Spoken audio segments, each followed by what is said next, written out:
magluto tayo ng tinulang manok. May na-harvest akong papaya saka patula.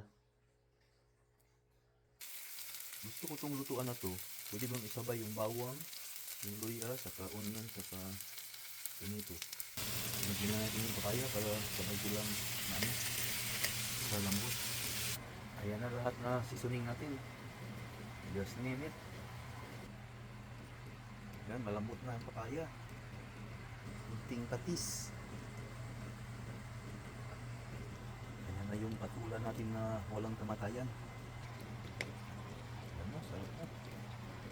Kahit walang rice, pwede na to eh. Maraming papaya. Ayan na yung pichay saka malunggay. Oh. Sarap to sa taglamig. Ayan na yung tinula natin. May papaya, patula, carrots at pichay at malunggay.